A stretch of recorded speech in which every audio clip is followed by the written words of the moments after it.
May mga multo talagang hinding-hindi mo matatakbuhan, gaano ka man kabilis o kalayo magtago. Darating at darating ang araw na babalik sila, hindi para manakot, kundi para ipaalala sa iyo ang lahat ng sakit na pilit mong ibinaon sa limot. At para kay Sandra, ang multo ng nakaraan niya ay may pangalan, may mukha, at ngayon, pagkatapos ng 8 taon, ay nakatayo sa mismong ospital na tinuturing niyang kanlungan. Nagsimula ang araw na iyon tulad ng dati.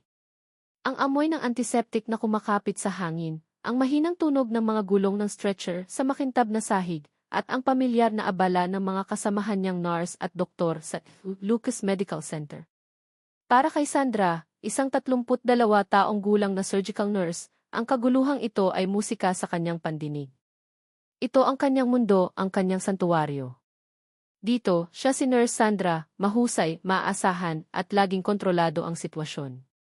Malayo sa babaeng minsan ay durog na durog at naiwang mag-isa sa Cebu. Sandra, girl! Narinig mo na ba ang chika? Bungad ni Mae, ang kaibigan niyang nurse na kasabay niyang pumasok sa scrub room para maghanda sa unang operasyon ng araw. Anong chika? Na nag-away na naman kayo ni Mang Berto, yung guard sa lobby, dahil ayaw kang papasukin ng walang pabirong sagot ni Sandra habang isinusuot ang kanyang asul na surgical cap. Humalakhak si Mae. Sira. Hindi yon. May bago daw tayong aabangan. Bagong cardiovascular surgeon daw, galing pa sa isang sikat na ospital sa Maynila. Ang chismis, super gwapo at henyo daw. Chay. De Salvo daw ang apelyido. Sa pagkarinig ng apelyidong iyon, tila may kung anong malamig na kuryenteng gumapang sa buong katawan ni Sandra. Nanigas ang kanyang mga daliri na abala sa pagtatali ng face mask. De Salvo.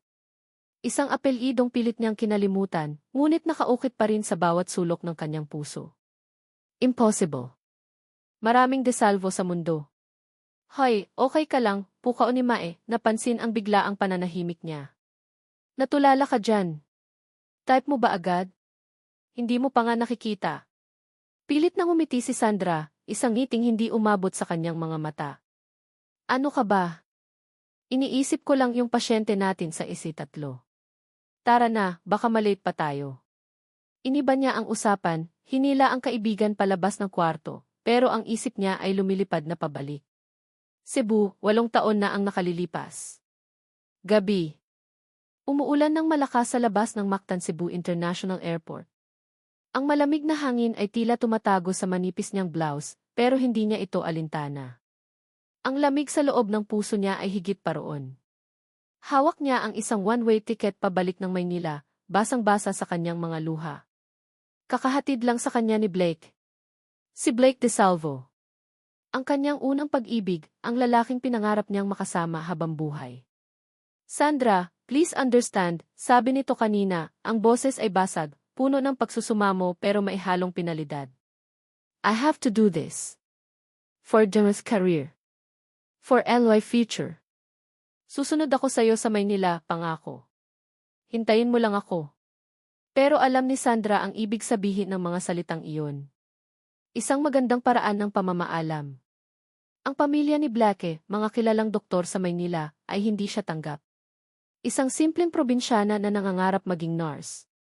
At si Blake, ang kanilang pag-asa, ay kailangang sumunod. Hindi na kita hihintayin, sagot niya, kahit dinudurog niyon ang sarili niyang puso. Tapusin na natin to. Iyon ang huling pagkikita nila. Umuwi siyang mag-isa, pasan ang isang lihim na hindi niya kailanman sinabi kay Blake. Isang lihim na habang buhay na mag-ugnay sa kanila, kahit papilitin nilang magkalayo. Sandra! Ang surgical board, pakicheck nga ulit. Ang sigaw ni Ihi Alcaraz, ang head surgeon, ang nagpabalik kay Sandra sa kasalukuyan. Mabilis siyang kumilos, pilit na iwinawaksi ang alaala. Trabaho muna. Focus. Naging maayos naman ang unang operasyon. Isang bypass surgery na tumagal ng halos 6 na oras. Pagod pero masaya si Sandra na naging matagumpay ito. Habang nag-aayos sila ng mga gamit sa operating room, narinig na naman niya ang bulungan. Nakita ko siya kanina sa doctor's lounge. Grabe, ang tangkad, sabi ng isang baguhang nurse. Tutu. At ang mga mata, parang nangungusap, segunda naman ng isa pa. hindi na lang sila pinansin ni Sandra. Kailangan niyang mag-concentrate.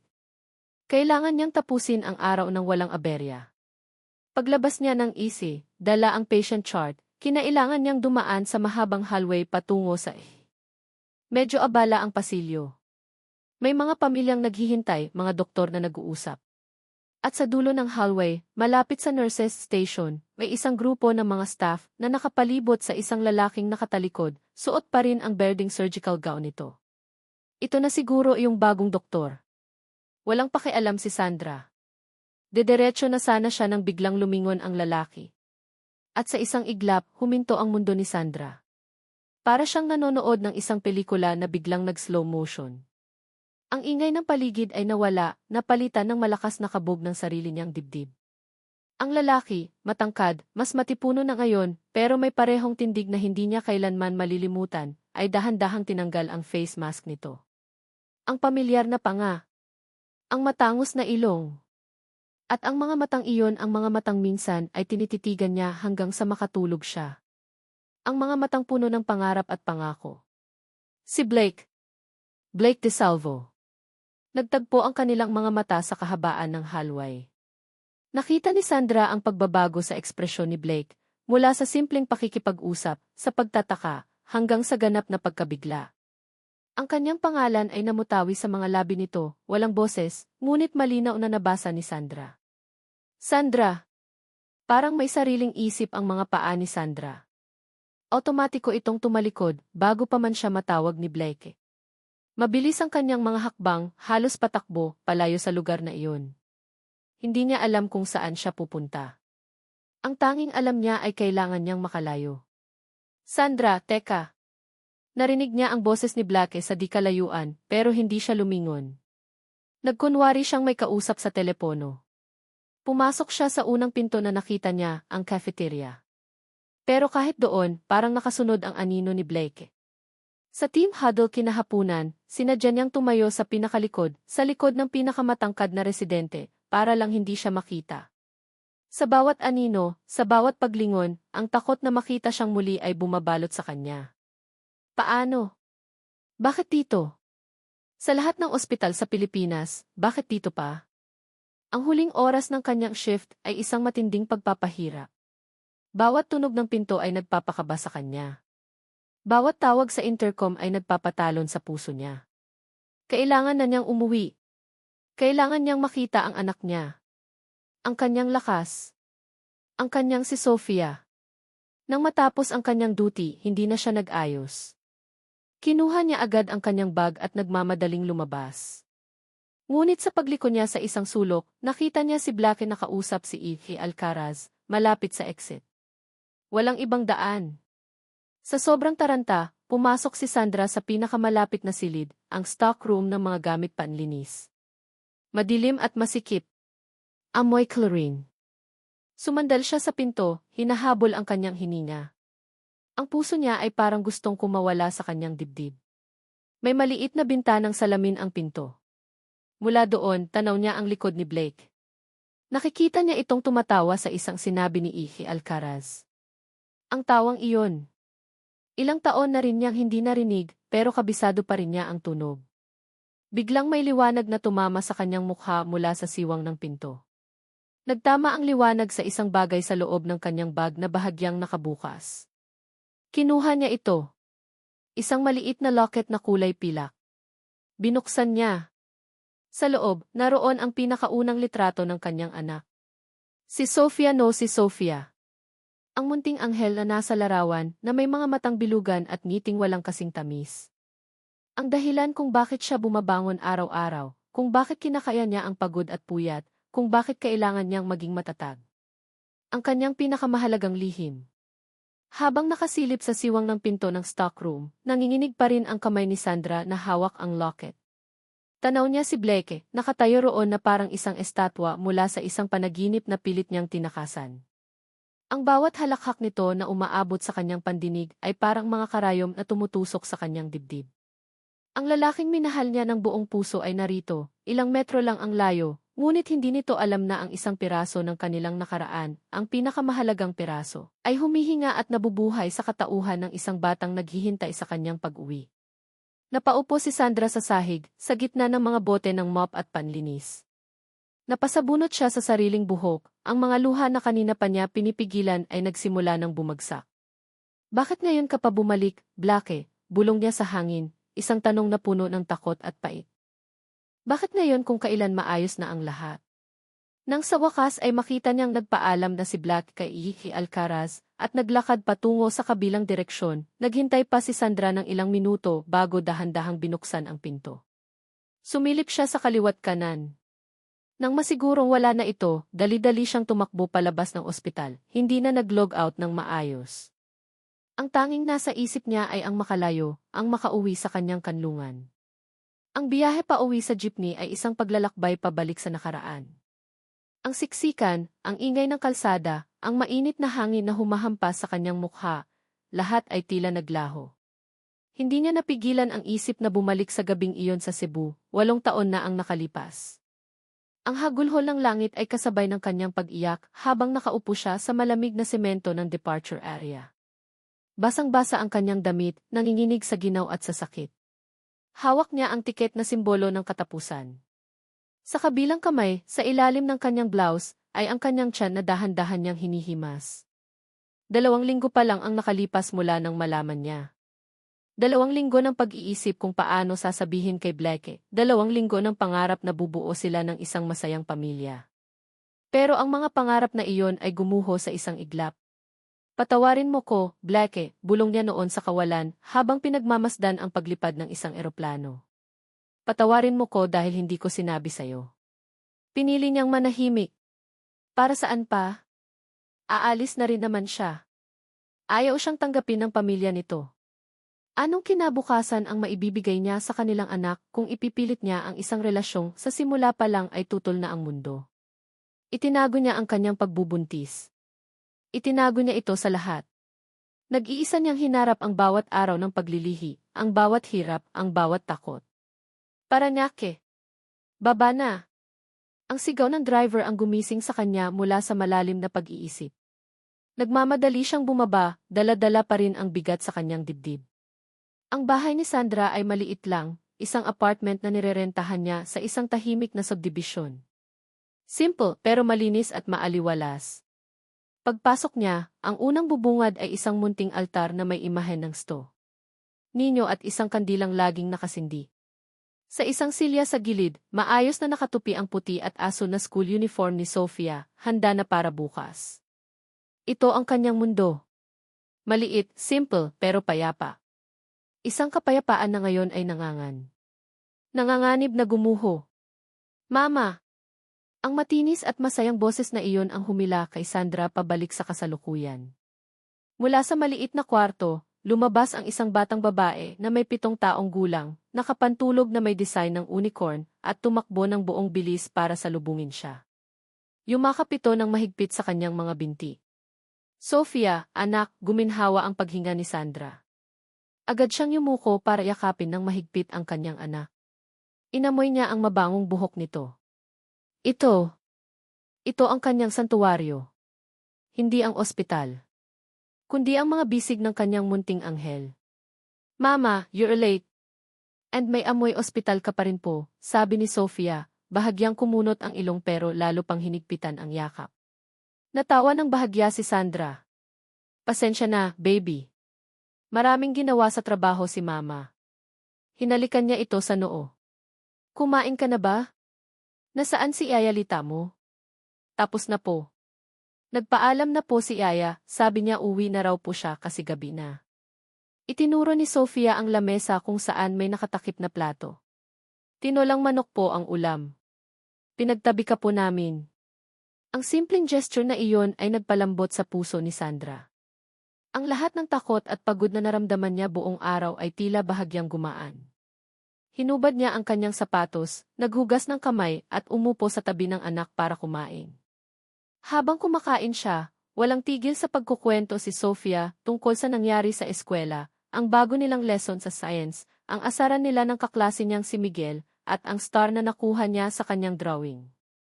Pinakinggan siya ni Sandra ng buong atensyon, bawat salita ni Sofia ay isang balsamo sa kanyang naguguluhang isip.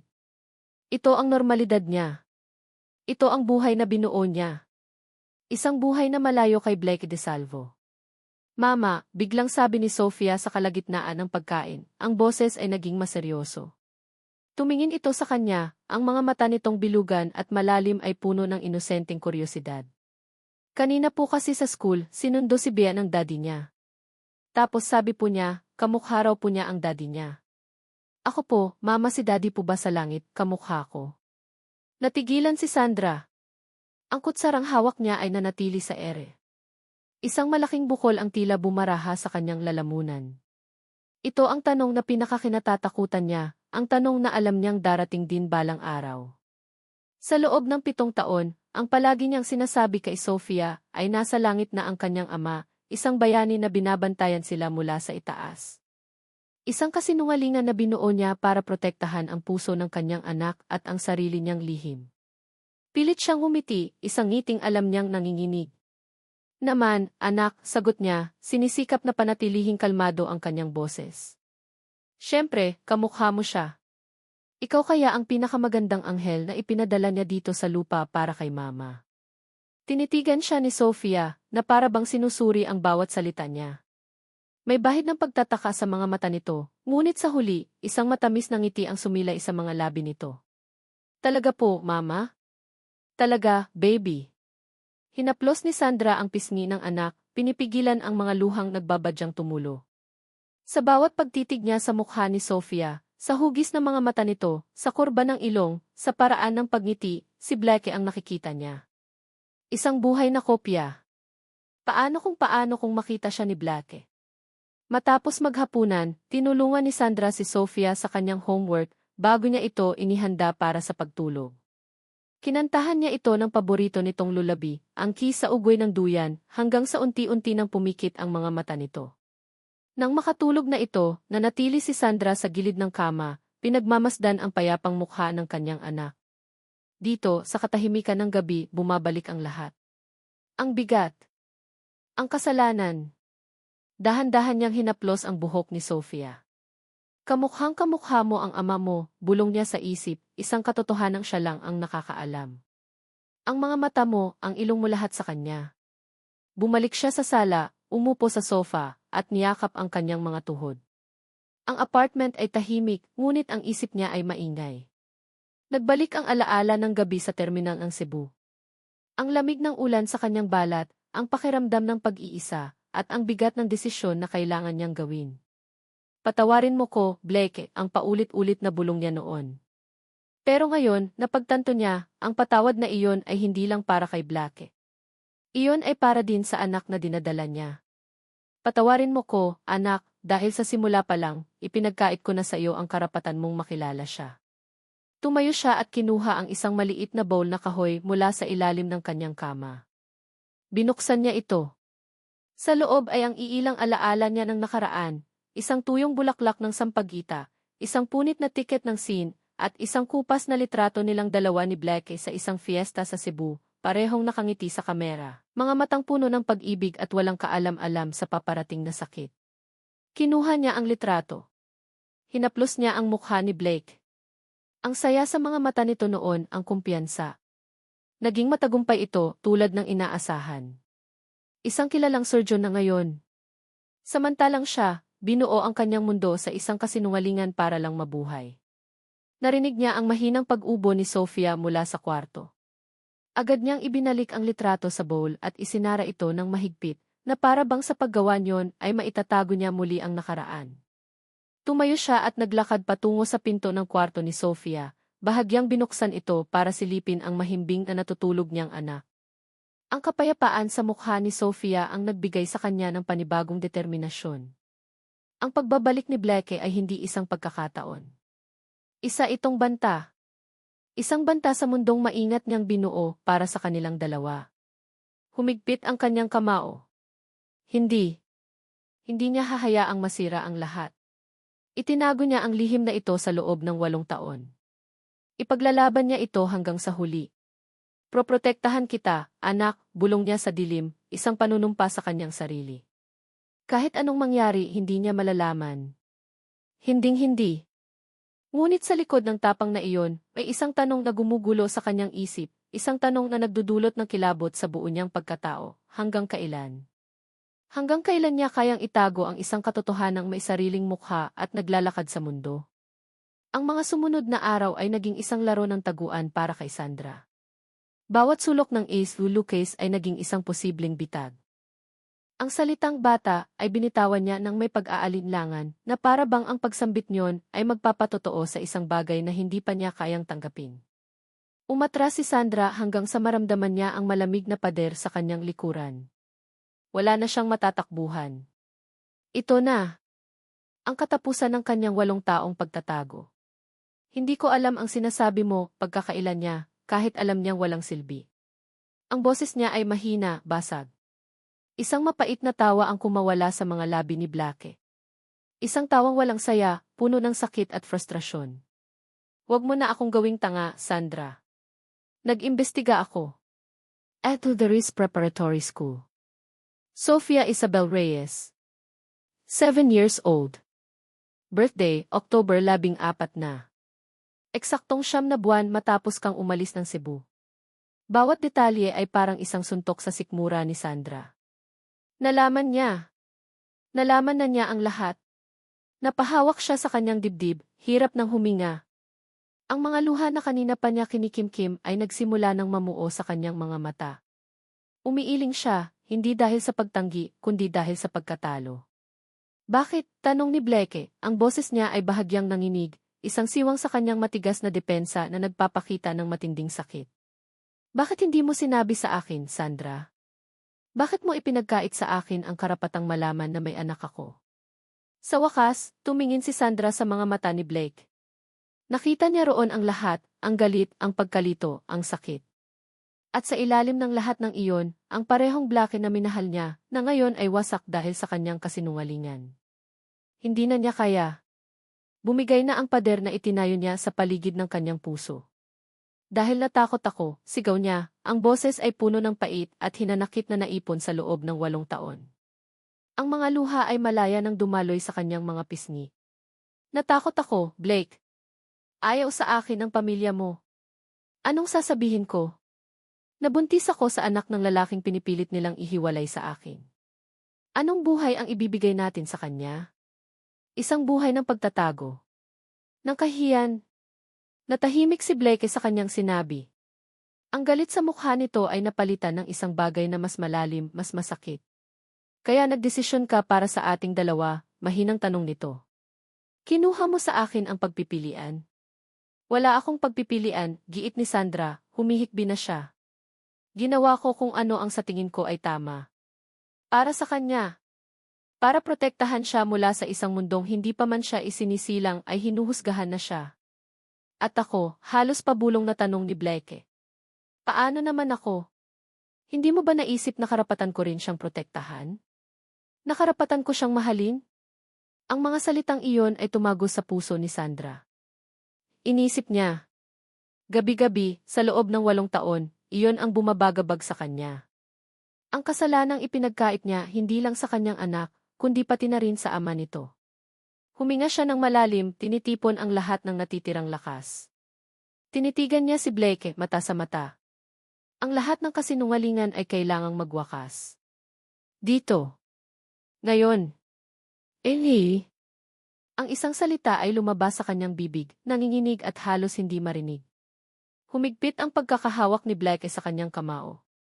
Anong sabi mo? Tumingin si Sandra sa kanya. Ang kanyang mga mata ay basang-basa sa luha, ngunit may bagong determinasyon.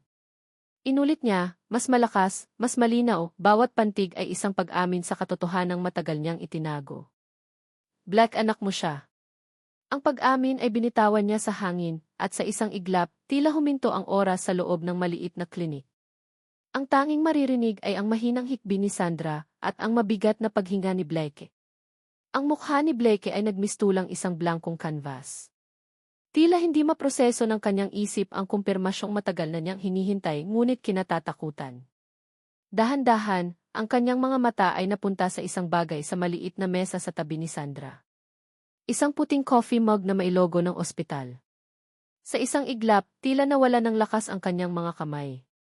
Nahulog ang mug mula sa mesa. Crash! Ang tunog ng nabasag na porselana sa sahig ay nakabibinggi sa katahimikan. Para itong isang simbolo. Ang simbolo ng pagbagsak ng mundong alam ni Blake, ng pagkadurog ng lahat ng kasinungalingan at pag-aakala. Napatingin siya sa mga basag na piraso sa sahig, at pagkatapos ay pabalik kay Sandra. Ang kanyang mga labi ay bahagyang nakaawang, sinusubukang magsalita, ngunit walang boses na lumalabas. Napaupo siya sa pinakamalapit na silya, ang mga siko ay nakapatong sa kanyang mga tuhod, ang mukha ay nakasubsob sa kanyang mga nanginginig na palad. Isang ama. Siya ay isang ama. Sa loob ng 7 taon, isa siyang ama na walang kamalay-malay. Sa labas ng bintana ng klinik, tanaw ang playground ng pediatric ward. Doon, may mga batang naglalaro, nagtatawanan. Isa sa kanila ay isang batang babae na may mahabang buhok, abala sa paglalaro ng bahay-bahayan kasama ang ibang bata. Si Sofia. Walang kamalay-malay sa bigat ng pag-uusap, sa pag-aming naganap sa mundong nabasag sa loob ng klinik.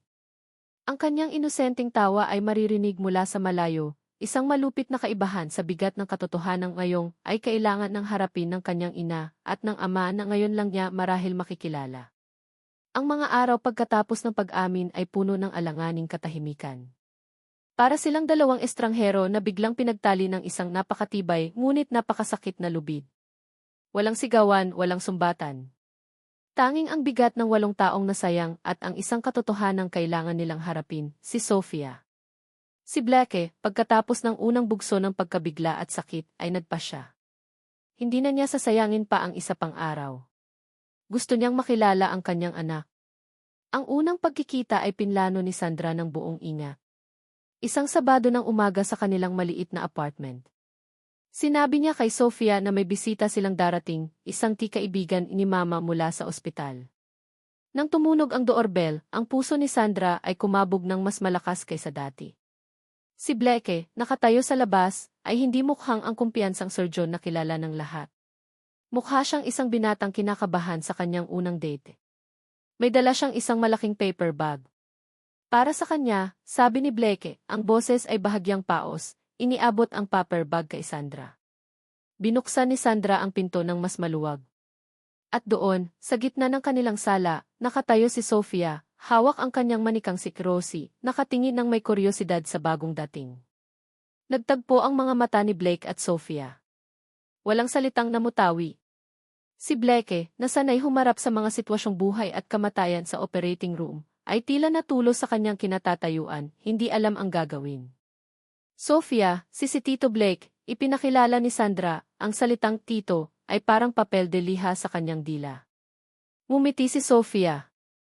Hello po, Tito Blake. Hello. Sofia, sagot ni Blake, ang pangalan ng kanyang anak ay parang isang himig na ngayon lang niya natutunang kantahin. Yumuko siya para maging kapantay nito. Para sa'yo. Inabot niya ang paper bag. Maingat na kinuha ni Sofia ang regalo. Sa loob, naroon ang isang pancake mix, isang boat ng maple syrup, chocolate chips, at isang apron na may nakasulat na Little Chef. Wow! Pancakes, tuwang-tuwang sabi ni Sofia. Tumingin siya kay Sandra. Mama, pwede po ba kaming magluto ni Tito Blake? Tumingin si Sandra kay Blake, na tumango lang, ang mga mata ay puno ng pasasalamat at pag-asa. Ang kusina ni Sandra ay naging isang maliit na entablado ng mga nakakatuwa at awkward na sandali. Si Blake, ang henyong surgeon na kayang magkumpuni ng puso ng tao, ay hindi marunong magbasa ng simpleng instructions sa likod ng kahon ng pancake mix. Naduduling siya sa mga sukat. Tito, sabi po dito, 1 cup of water lang, hindi po 1 box, saway ni Sofia, natawa ng tawa habang pinupunasan ng daliri nito ang harina na tumalsik sa ilong ni Blake. Sa unang pagkakataon sa loob ng maraming taon, narinig ni Sandra ang tawa ni Blake na walang bahid ng kapaitan. Isang tawa na totoo mula sa puso.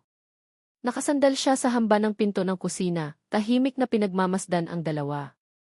Ang kanyang henyong anak at ang henyong ama nito, na parehong walang kaalam-alam sa tamang pagtimpla ng pancake. Isang ngiti ang sumilay sa kanyang labi, ngunit kasabay nito, isang luha ang pumatak mula sa kanyang mga mata. Masaya siya, ngunit may kirot. Ito ang eksenang pinangarap niya noon, ang eksenang ipinagkait niya sa kanila sa loob ng napakatagal na panahon. Ang bonding moments ay nasundan pa. Isang hapon sa parke, tinuruan ni Blake si Sophia kung paano magbisikleta ng walang training wheels. Kaya mo yan, champ. Huwag kang bibitaw sa manibela, ako ang bahala sa likod, sigaw ni Blake, tumatakbo sa likod ng bisikleta, pawis na pawis pero ang ngiti ay abot tenga. Si Sandra, nakaupo sa isang bench sa di kalayuan, ay parang nanonood ng isang pelikula. Ang bawat eksena ay naka-slow motion. Ang pag-aalalay ni Blake sa bisikleta. Ang salitang bata ay binitawan niya ng may pag-aalinlangan na para bang ang pagsambit niyon ay magpapatotoo sa isang bagay na hindi pa niya kayang tanggapin. Umatras si Sandra hanggang sa maramdaman niya ang malamig na pader sa kanyang likuran. Wala na siyang matatakbuhan. Ito na ang katapusan ng kanyang 8 taong pagtatago. Hindi ko alam ang sinasabi mo, pagkakailan niya, kahit alam niyang walang silbi. Ang boses niya ay mahina, basag. Isang mapait na tawa ang kumawala sa mga labi ni Blake. Isang tawang walang saya, puno ng sakit at frustrasyon. Huwag mo na akong gawing tanga, Sandra. Nag-imbestiga ako. At to the Riz Preparatory School. Sophia Isabel Reyes. 7 years old. Birthday, October 14 na. Eksaktong 9 na buwan matapos kang umalis ng Cebu. Bawat detalye ay parang isang suntok sa sikmura ni Sandra. Nalaman niya. Nalaman na niya ang lahat. Napahawak siya sa kanyang dibdib, hirap ng huminga. Ang mga luha na kanina pa niya kinikimkim ay nagsimula ng mamuo sa kanyang mga mata.